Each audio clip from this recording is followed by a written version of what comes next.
नमस्कार दोस्तों, चर्चा के इस खास अंक में मैं हूं अंकुल पटेल। साथियों, कानूनी पहलुओं में कई बार कानून का सीधा सीधा फायदा लोगों को मिलता है और कई बार कानूनी जटिलताओं की वजह से आम लोगों का जीना इतना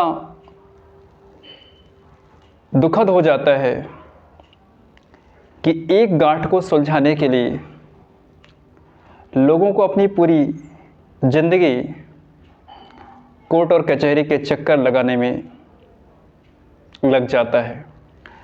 साथियों, कानून का विद्यार्थी होने के नाते अभी मेरा पूरा पेशा तो नहीं है, लेकिन सीखने का ये स्तर है और उस पे जब मैं लोगों से मिलता हूँ या लोग जब मुझे आकर के अपनी समस्या बताते हैं और अपनी समस्या के निदान के लिए कानून पर, कोर्ट पे, जस्टिस सिस्टम पे डिपेंड होते हैं, तो मेरा खुद का कुछ अनुभव है, खुद का कुछ तजुर्बा कह रहा है। बेशक कुछ विषय होते हैं जिन्हें कानून की मदद से ही सुलझानी चाहिए, लेकिन कुछ विषय ऐसे भी होते हैं जिन्हें समाज के बीच बैठ कर के, परिवार के बीच बैठ कर के सुलझा लेने में कहीं ज़्यादा उचित होगा। कानूनी चक्कर और कानूनी पेचीदगियों से भी बचा जा सकता है और समय की बर्बादी भी नहीं होगी, धन की बर्बादी भी नहीं होगी और सामाजिक समरसता और पारिवारिक संबंध भी जो हैं वो बहुत बेहतर बनाए जा सकते हैं।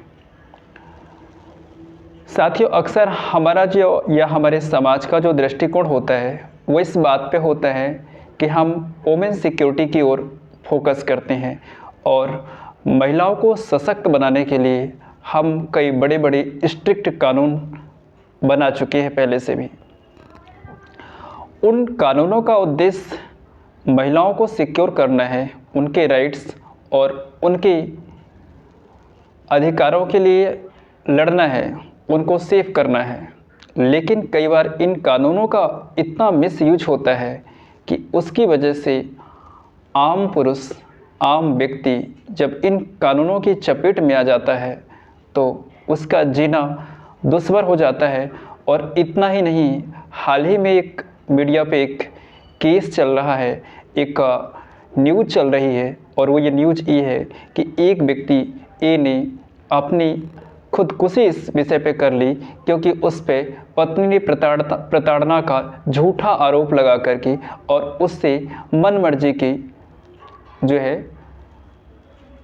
भत्ता की मांग की, भरण पोषण के नाम पर उससे अतिरिक्त धन की डिमांड की। साथियों, कितना दुखद है हमारे इस समाज में कि जहाँ पर महिलाओं को देवी का रूप दिया जाता है, उन्हें मातृ शक्ति के रूप में उनकी पूजा की जाती है। और ये कोई एक घटना नहीं है, आए दिनों में ऐसी कई घटनाएं सामने आई हैं जिनमें महिलाओं के द्वारा खुलेआम कानून का मिसयूज किया जाता है। ऐसे में पुरुष यदि वो पुलिस के पास जाता है तो पहले पुलिस की फटकार सुनता है, पुलिस से दंड खाता है, और यदि न्यायालय जाता है तो न्यायालय से फटकार खाता है और आखिरी पे उसे न्याय नहीं मिलता। द रीज़न उसकी ये है क्योंकि हमारा जो जुडिशरी सिस्टम है वो महिला को तो प्रोटेक्ट करता है, लेकिन महिलाओं के केस में पुरुषों को बिना आरोप सिद्ध किए ही शक की निगाह से देख लेता है। और ये कोई पहली बार की घटना नहीं है, इसका इतना मिसयूज हो रहा है हर स्तर पे, चाहे वो डिस्ट्रिक्ट कोर्ट है या उसके निचले जो कचहरी है या हाई कोर्ट है या सुप्रीम कोर्ट पे। जितने फैमिली के जो केसेस हैं, ऐसे केसेस पे बहुत सारे पेचीदे हैं। कानूनी पहलुओं पर हम अपने नेक्स्ट वीडियो में चर्चा करते हैं। इस वीडियो पे हम इस विषय पे चर्चा करते हैं कि आखिर बेसिक इसकी वजह क्या है। आपसी रंजिश, एक दूसरे के प्रति नफरत का इतना गहरा होना, और लोग जो है अक्सर जो लोग कानून में किसी को इन्वॉल्व करते हैं या किसी पे आरोप लगाते हैं, वह अपने ही स्तर पे आरोप नहीं लगाते हैं, वो कई अपने बहकावे के, अपने बैकग्राउंड के लोगों का भी सहयोग ले लेकर के और उस पे आरोप लगाते हैं। फॉर एग्जांपल, मेरी याददाश्त में एक घटना आ रही है मेरे गृह जिले की ही ये घटना है। एक सामान्य सा युवक जिसकी शादी एक महिला से होती है और महिला शादी के 3 साल तक परिवार में सकुशल रहती है। उन 3 सालों तक उसे ना उसकी मदर इन लॉ ना उसके हस्बैंड से किसी प्रकार की शिकायत नहीं थी। 3 साल के बाद उस महिला का किसी और व्यक्ति से अफेयर होता है और इस बीच स्थिति इतनी बिगड़ जाती है कि वह परिवार की कानून कायदे, जो परिवार की मर्यादाएं होती हैं, उन सीमाओं को लांघ देती है। बार बार की समझाइश के बाद भी स्थिति सामान्य नहीं होती है। समाज का दबाव बनता है और समाज के दबाव के कारण आकर के वो महिला अपनी मर्जी से खुदकुशी कर लेती है। और खुदकुशी के बाद जो मायके वाला पक्ष है, चूँकि मायके वाले पक्ष को इस विषय का ज्ञान था कि इसमें हस्बैंड की कोई स्थिति नहीं है, हस्बैंड की कोई इसमें उसके आरोपित होने की कोई शक नहीं है। हाँ, जांच आप करा सकते हैं, जांच कानूनी विषय है, उस पर होना चाहिए था। लेकिन ये सब सच जानते हुए भी उस पर कानूनी कार्रवाई की गई, उसे अननेसेसरी 6 सालों तक जेल में रखा गया और जेल के बाद भी जब वो बाहर आया तो उसे हर महीने 5,000 रुपये अपने वकील को देकर के अपनी पेशी लड़नी पड़ रही है और वो पेशी 15 सालों से लड़ रहा है। अब ये जो घटना है ये मेरी आँखों की देखी हुई घटना है।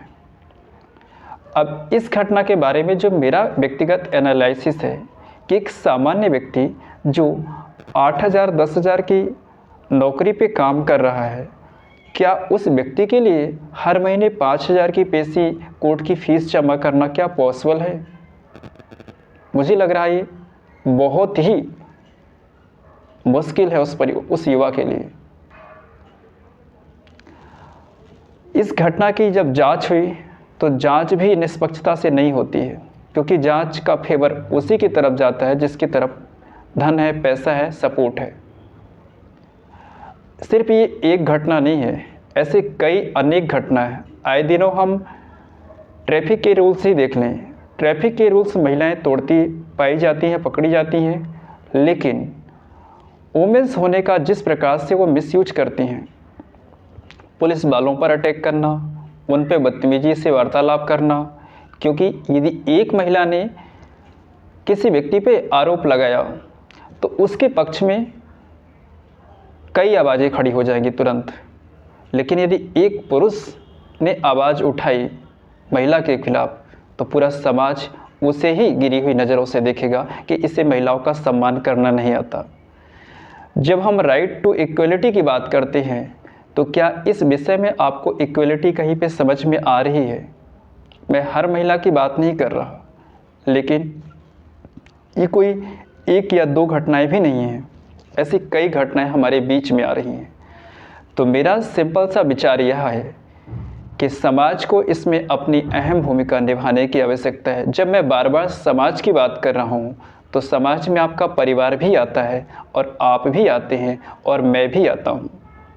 ये हमारे संस्कार में होना चाहिए कि हमारा जो व्यवहार है वो कैसा होगा, क्योंकि जब तक हम अपने आप को संस्कारी और व्यवहारशील नहीं बनाएंगे तब तक हम समाज को इस प्रकार की कुरीतियों से, इस प्रकार से आपराधिक गतिविधियों से नहीं बचा पाएंगे। कानून कितने ही सशक्त क्यों ना हो जाए, क्योंकि कानूनी सज़ा से यदि सुधार होना होता तो आज हम सभी जो है व्यवस्थित हो चुके होते और कहीं कोई अपराध नहीं होता। कहीं ना कहीं पे खामी हमारे अपने समाज की है, जिसकी वजह से ये जो पीढ़ी है इस प्रकार की मानसिकता को लेकर के पैदा हो रही है।